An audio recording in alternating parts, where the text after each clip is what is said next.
And no one, I mean no one, is paying to see Angel Reese attempt to play basketball.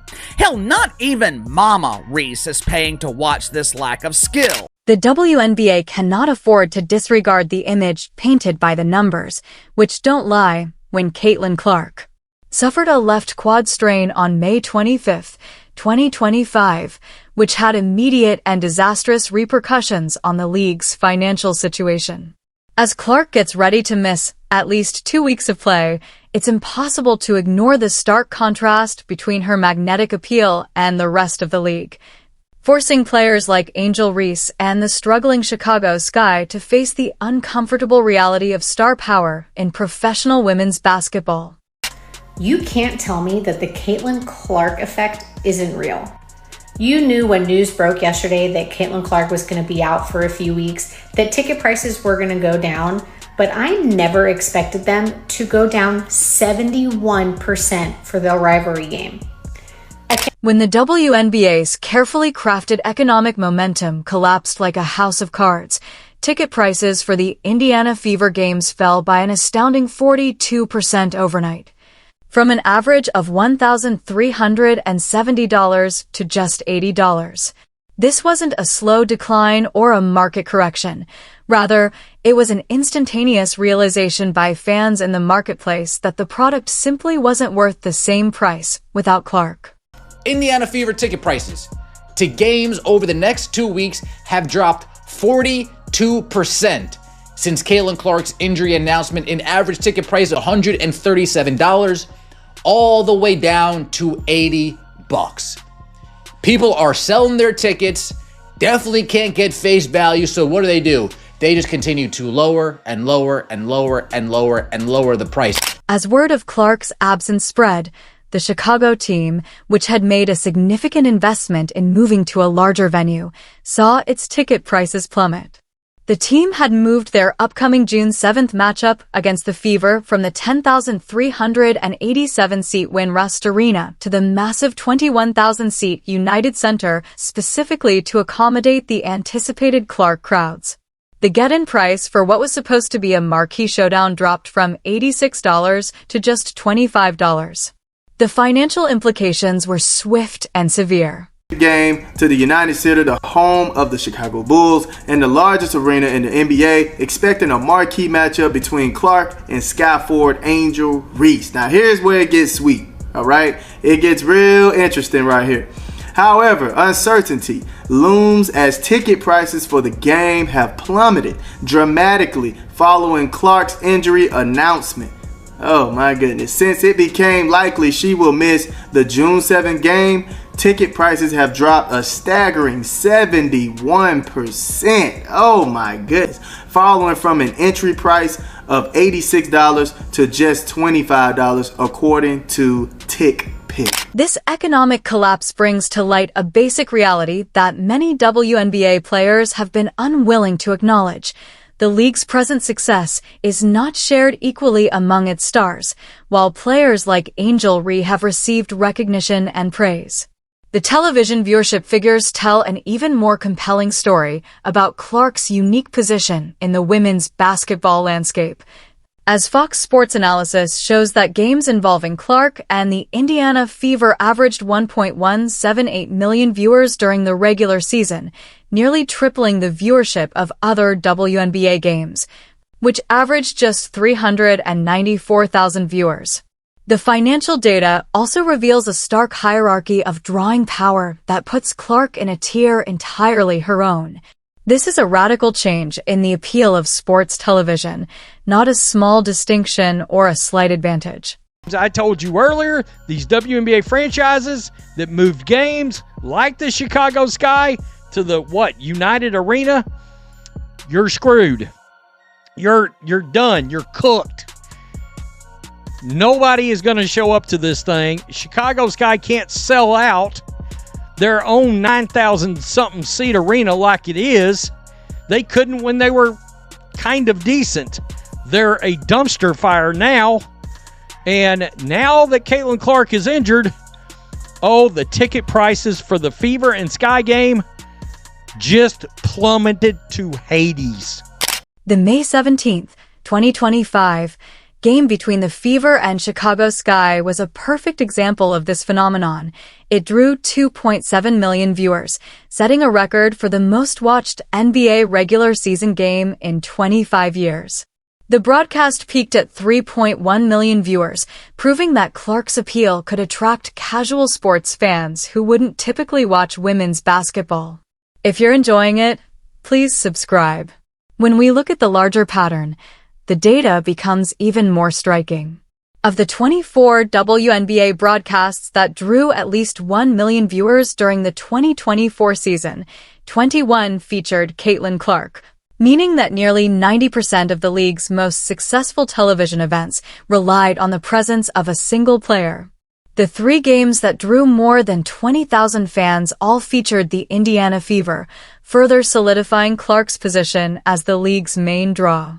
This single game generated more viewership than some playoff series from previous seasons, highlighting the magnitude of Clark's impact on the league's television product. We know that wherever she goes, she's selling out arenas. The ticket prices skyrocket. Like, even trying to get tickets to cover Hawkeye Arena when they played the Brazilian national team at her old school was just insane prices. If she's going on the road, wherever she's going, ticket sales jumped by 140%. Average is $312. Like, that's crazy. No team in the WNBA as a whole better represents the harsh reality of star power than the Chicago Sky, who are currently sitting at 0-4 to begin the 2025 season and are in the awkward position of being winless while their alleged rival continues to make headlines despite the injury report. Angel Reese, who has been Clark's main opponent since their college days, must struggle to stay relevant for a team that has had a hard time defining itself on the court. The Sky's current record is a sharp decline from their expectations, and their inability to win has coincided with a decline in fan and media interest. While the United Center games against Indiana commanded premium pricing due to Clark's anticipated presence, the team's regular games at Winrust Arena are now available for as low as $170 for some matchups. This pricing structure reflects the market's honest assessment of drawing power and entertainment value in the absence of marquee attractions. The disparity is even more noticeable when looking at ticket prices for Sky games throughout their schedule. The WNBA will be reliant on their other stars to maintain the interest of the mainstream. With Angel Reese being the only player with mainstream name recognition, most of the pressure it is going to be on her to perform. And we have plenty of evidence that proves Angel Reese is not qualified to carry the league. The challenges of the Sky are not limited to victories and defeats. Without the guaranteed attention that comes from playing Clark, the Sky must rely entirely on their on-court product to generate interest, and their 0-4 start has coincided with a larger narrative about the team's direction and identity. Additionally, the early return implies that the product isn't compelling enough to maintain the elevated attention levels the franchise enjoyed during peak rivalry moments. According to a thorough economic analysis, Caitlin Clark was in charge of an incredible 26.5% of all WNBA revenue during her debut season. Estimates for 2025 indicated that Clark might make almost $875 million. These figures are based on quantifiable increases in attendance, retail sales, broadcast income, and overall economic activity in the cities where the Fever play takes place. They are neither hypothetical nor speculative. Caitlin Clark could be projected to be $1 billion revenue maker for the WNBA this year. Now, obviously, the WNBA won't see that money, won't see most of that money, and it's not just in the WNBA, but it's all of her sponsorships, it's all of her appearances, it's all that stuff. But according to the projections, we're looking at $875 million could easily eclipse $1 billion on her economic impact. Caitlin Clark entering the league last year was responsible for 26.5% of all of their economic activity. So revenue from merchandise, which again, with the CBA as it is currently, she doesn't see a dime of any of that. TV, and then ticket sales, obviously, which again, they don't get anything. When ticket prices drop by 42% within hours of an injury announcement, it shows that Clark's value isn't just academic, it's practical and quantifiable. The market's fast response to Clark's injury serves as a real-time validation of this study.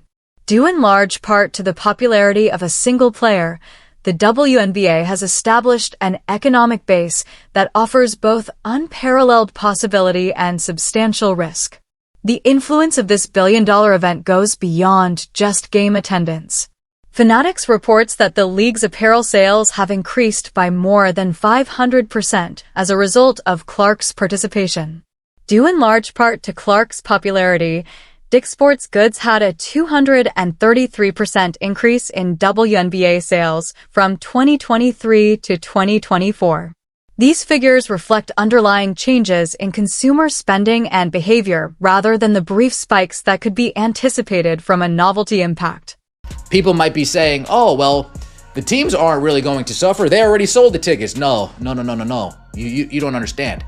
If the Chicago Sky moved into the United Center, and let's say resale-wise, they sold all 19,000, well, when only 9 to 10,000 show up, they're losing merchandise sales, they're losing food sales, they're losing beverage sales, they're losing big. They took a big gamble to get into that arena, and they're losing big because it's not going to be full, and those people aren't going to be buying things there. The WNBA is being given a clear signal about the brittleness of its recent success by the current circumstances. Although the WNBA's growth is real and substantial, it is concentrated rather than widely distributed. This concentration of star power isn't necessarily problematic in and of itself. Many successful sports leagues have featured transcendent players who drive disproportionate interest. But the WNBA's current situation is particularly precarious because Clark is still early in her professional career and has already suffered her first significant injury. Clark's injury has exposed the league's dependence on a single player in ways that should concern executives, team owners, and players alike. The fact that the league is unable to sustain engagement levels without her indicates that efforts to cultivate and promote other stars have not yet reached the level required to maintain the current momentum. The pattern established during Clark's collegiate career should have given league officials additional warning signs when she was eliminated from the 2024 WNBA playoffs, as attendance for subsequent games fell precipitously despite the fact that those games included compelling storylines and other accomplished players. Although acceptable, the 929,000 viewers for the Las Vegas Aces vs. New York Liberty semifinal matchup was a significant drop from the 1.8 million viewers that saw Clark's playoff debut. The ticket prices. This does not shock me at all. What did I say earlier? The WNBA was about to F around and find out, and these rival teams were going to be in a lot of trouble. Well, they're finding out. Kathy Engelbert, WNBA, you better start putting some respect on Fever fans' names, Caitlin Clark's name. Otherwise, this league, we got to remember, they lost $40 million still last year. All right? They're getting a new media rights deal. That thing won't be worth shit if Caitlin Clark was to either get really injured and couldn't play or decided to just say, I'm not going to play here anymore. I'm going overseas. TV networks have centered their programming strategy around Clark's appeal and injury forces. Thus, her absence has an influence on the entire WNBA ecosystem in addition to the Indiana Fever and their direct opponents. Readjusting expectations and marketing initiatives, the situation also emphasizes the significance of player health and injury prevention in a league where individual stars carry such significant economic weight. Merchandise partners who have made significant investments in WNBA products now have to navigate a marketplace where the primary driver of sales is temporarily unavailable for other players in the league. On the one hand, Clark's injury creates space for other stars to capture attention and demonstrate their own drawing power, but on the other hand, the immediate drop in overall interest suggests that the casual fans Clark brought to the sport may not remain engaged without her presence. When a single player's availability affects league-wide revenue and attention levels, the WNBA's medical staff training procedures and game management techniques become even more crucial. The jerseys, the number 22, the various styles, whether it's a t-shirt with 22, whether it's an Iowa jersey, whether it's a Fever jersey, a throwback, I mean, whatever. The amount of people in yellow 22 apparel is stunning. It is more than Peyton Manning ever had, leading the Colts to a Super Bowl. It's more than Reggie, more than anybody I've ever seen. I've never seen anything like it. But now she's not going to play. So I'm curious, are we going to have sellout crowds? Are the Pacers going to draw the attention nationally when they play the Sky or the Liberty or the Sun or whoever? The WNBA must confront a number of important issues regarding its future as Clark prepares to return. The league's growth strategy must address whether it is viable to rely so heavily on individual star power or whether efforts should be directed toward creating a wider, more distributed appeal across multiple players and teams. The current state of affairs also calls into question the concentration of talent and the balance of competition. The challenge for Angel Reese and the Chicago Sky is obvious. In an increasingly crowded entertainment market, other franchises must now think about how to develop their own stars and create captivating narratives that can capture fan attention. The Indiana Fever's ability to draft Clark and build around her has given them a significant competitive advantage that goes far beyond basketball performance.